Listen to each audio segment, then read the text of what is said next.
welcome to my Bologo vlog. So guys, meron tayong lulutuin na ano dyan guys, na ulam na budget nilang pang yung ano lang guys, na mura lang pero sulit. Ito guys, oh.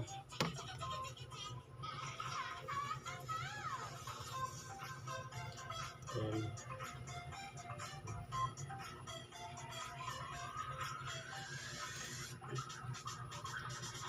So naghanda na ako guys ng ano guys, oh.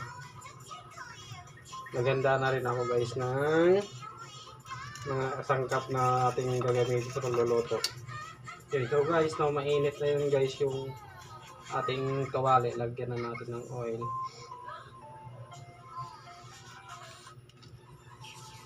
Para pipirituhin natin tong ating talong.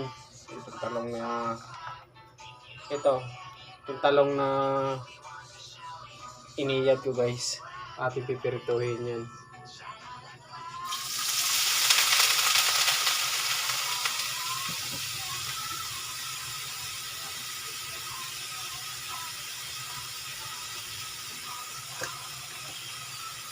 So ayan guys, nilagay na natin. Pipirituhin natin yan guys, no? Para maluto yung ating talong. Para mamaya pag tinorta natin sa itlog, eh dating na siyang luto, hindi na ma-overcook yung ating itlog. Ito guys, sa mga gustong mag-budget meal na ulam. Ito, yan. Pinirito ko yan guys, pinirito ko lang yan guys. Yung ating talong. Para na maluto na siya guys, no? At so guys, no, nag-iunda na rin ako ng mga sangkap. Ito itlog, sibuyas, yan guys. Nanda ko na yan para mamaya tuloy-tuloy ang ating luto.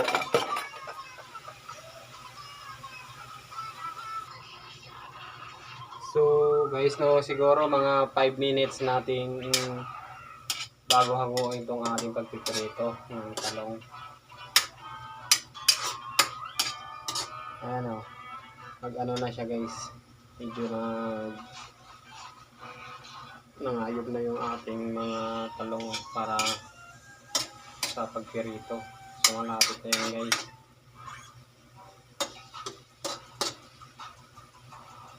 Tsaka guys, bago natin ano lang yan, titimplahan muna natin yung ating talong para ilalagay natin ng itlog. So malasa na to guys ang ating talong.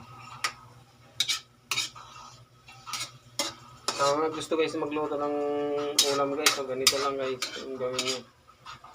Magprito lang kayo ng talong. Hindi kagaya ito guys na yung ano, yung niluluto natin na iniihaw lang ang talong, minsan nilalaga tapos binabalatan, tinutorta. Ito guys, ibang pagkaano ng luto ko guys, kakaiba to guys. Yan guys, napakaliit ang pagkahiwa niya ng talong guys. At saka pinirito ko yan guys, pinirito.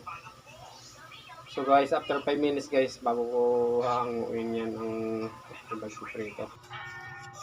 So ayan guys, nagbati na naman tayo ng dito.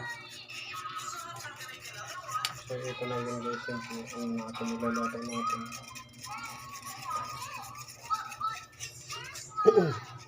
Siguro mga after 5 minutes guys, bago natin nanguhin yung sinalang natin na torta. Ito po yung naunang loto ko guys.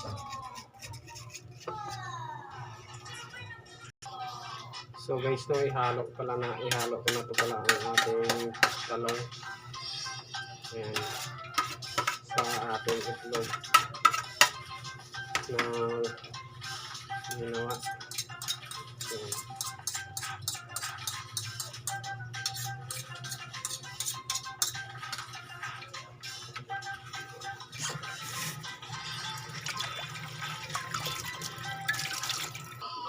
So guys, ayan na guys, oh. Binaliktad ko na ito na guys yung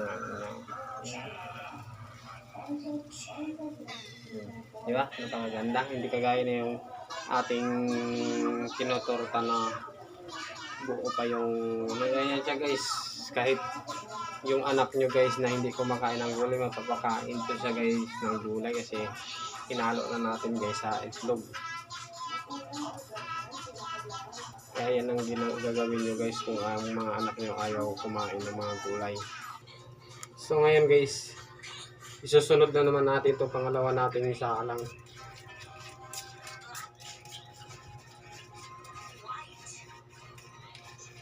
So pasensya na kayo guys, wala tayong taga video guys eh.